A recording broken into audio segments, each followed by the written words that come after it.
just want to add as well that I also think that when you dress up well for yourself and you feel, when you dress up well for yourself and you exude a certain level of confidence, relaxed confidence, you tend to get things done a lot easier.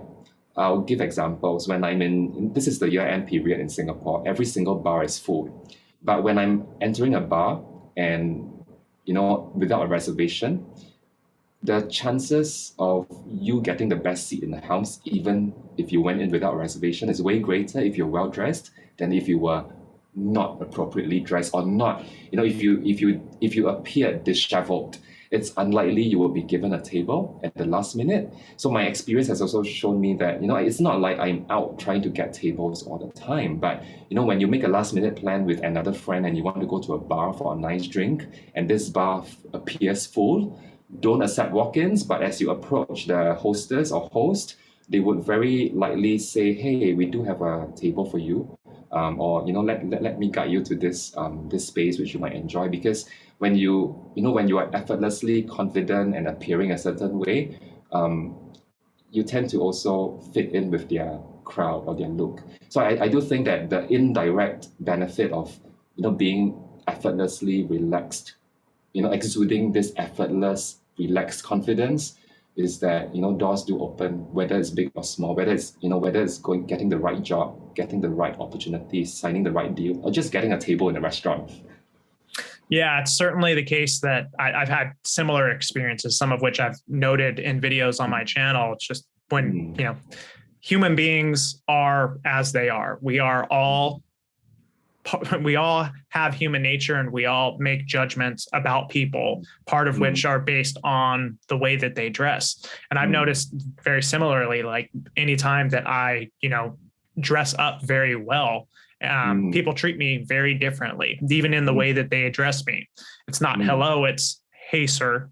They kind of defer to me to a certain extent. And if anybody were to come to me and ask me like, well, why do you think I should dress well? I could give them my long philosophical answer. But if I were going to tell them practically why they should dress well, that would be one of the reasons, because people do judge you based on your appearance. And there are benefits to dressing well, like you mentioned there. Yeah, but I think equally, we must all live the talk, walk the talk.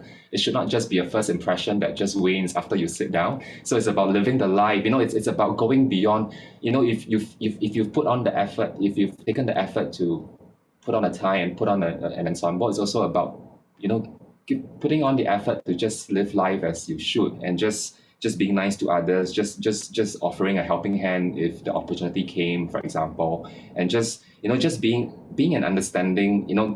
For example, going to a restaurant, we all know the labor crunch, the labor shortage, especially at the year-end period. Retail workers, restaurant workers, bar workers, they're all undergoing huge amounts of stress with all the restrictions in place in different cities. It's also about being a little more understanding and just being a bit more gracious, and not expecting that everything has to go as per clockwork.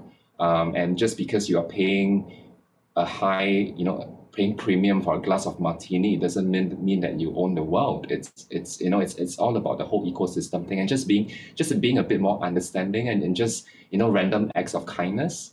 That's how I see it. And if it's a case of being dressed up but needing to help someone on the street with picking up the groceries that they've dropped on the floor, just do it.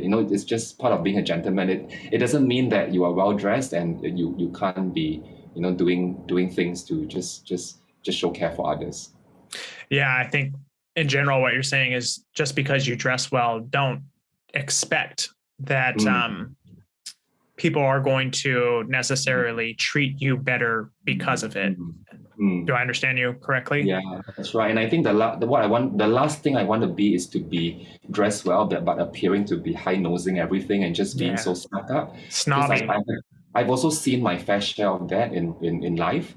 In every city you see that, and I think that's not what we're about. And I think the whole idea of classic, people in our circle as well, is that we don't wear anything that screams brands. We never have a logo anywhere. Everything that we have is of, we purchase it because we like the way it's made. In most cases, the logos are hidden. In most cases, no one knows what you're wearing. Only those who know. and it's better left that way. I'm never going to have a monogrammed, it's nothing wrong with that, but I'm never going to be wearing something that's, that at a glance, oh, that's a well-known designer brand. I think that's a beauty of the space we are in, and the beauty is that we can also mix the more expensive or more premium items with vintage, with thrift, and also even with more of the high street items. Because my belief is that if you got it right, you could be everything just works, and it doesn't mean that everything you wear has to be expensive. And in my case, it doesn't mean that everything I put on has to be something that's available in my new store.